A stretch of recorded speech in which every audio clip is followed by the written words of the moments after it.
ay tukol doon sa, kasi we warned everyone about this, na parang may kumakalat sa social media na katatakutan about another pandemic and another virus that's going around. Ano po, hindi yun ibig sabihin ay sinasabi natin hindi totoo. Sinasabi natin doon, dapat alam natin kung ano yung totoong impormasyon na pwede natin gamitin. So we'll give you more details about it tonight para hindi kayo masyadong natatakot, ha mga kapatid?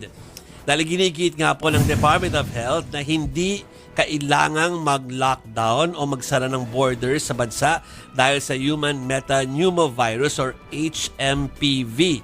Pinabulaanan daw kasi ng World Health Organization ang mga balitang punuan ang mga ospital sa China at walang unusual outbreak patterns dahil sa sakit na ito. Ang paliwanag po ng DOH, hindi na bago ang sakit na ito at matagal na itong tinututukan ng ahensya. So, gagabayan namin kayo, ano nga ba ang HMPV, mga kapatid? Kasi panahon talaga, kung tutuusin dahil panahon naman talaga ngayon ng flu or influenza. Diba? Dahil sa pag-change ng weather or yung sobrang lamig na tinatawag nga po nila. Ubusipon, usong-uso. So yun. So ang tanong dyan, ano ba to? Para ba tong COVID outbreak doon na may mga namamatay ng dahil dyan? Lumalabas, sabi ng WHO, hindi. Sabi ng DOH, hindi rin po. So yung hysteria po or yung pagkakalat ng katatakutan sa social media, medyo ano natin yun, tablahin natin ng mga impormasyon. Mga Actually, kapatid, hindi naman din kasi siya bagong virus, di ba? Nandiyan na siya dati pa. Na, 2001. Oo, nandun lang siya sa news ngayon or nandito siya sa news ngayon dahil tumataas ngayong cases dun sa northern provinces ng China. Nagpunuan dun mga ospital. in fact, ito yung words po ng World Health Organization. Sabi nila, ilang bansa na po sa Northern Hemisphere na nakakaranas ng seasonal epidemics tulad ng respiratory virus o RSV at iba pang metapneumovirus or HMPV. Kumbaga nga, sa panahon na ganito, meron talagang nararanasang ganyan. Mga kapatid, si Chiki mahilig dyan. Alam niya kung ano yung mga dapat yung gawin. Nakikita mo na ba, Chiki? Hindi. Yung mga preventive Para care tips. maiwasan.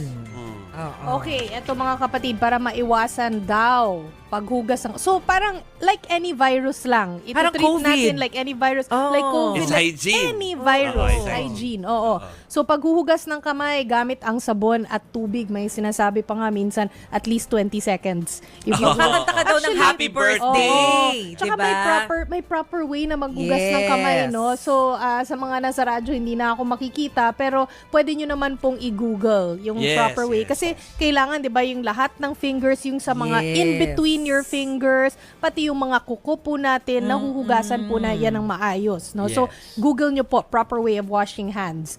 Pangalawa, iwasang hawakan ang mata, ilong, at bibig. Sabi nga, Naku, di ba, ng maraming guilty DOH, sa atin dyan. sabi ng DOH dati, don't touch men. Di ba? Oo. Mouth, ears, and nose. Do not Naalala ko touch tuloy men. si Dr. Eric Tayag. Okay, tapos. Oo. Tapos po, iwasan po ang close contact sa mga taong may sakit o kung ikaw ay may sakit. So again, parang COVID yung treatment natin or any virus po.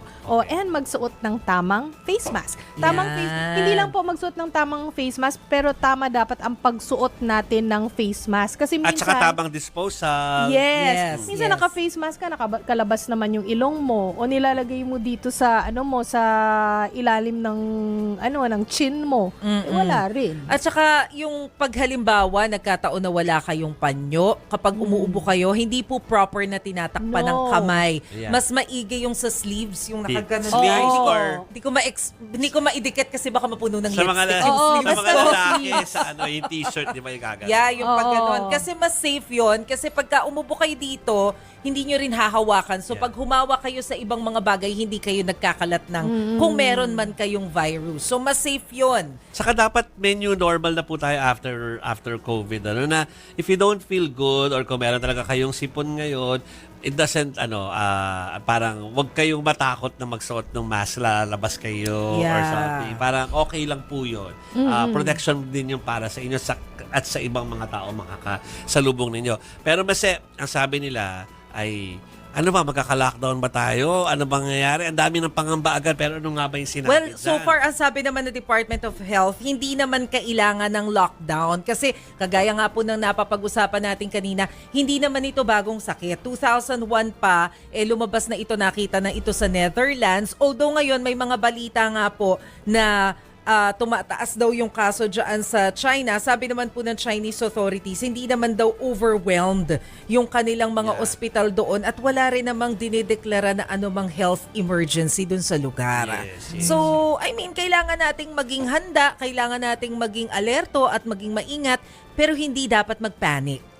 Oo. Ano rin pala ha, parang very similar to COVID siya. Yung mga diagnosis nito, pwede ka mag-PCR test, mag-antigen test, ganun din pala.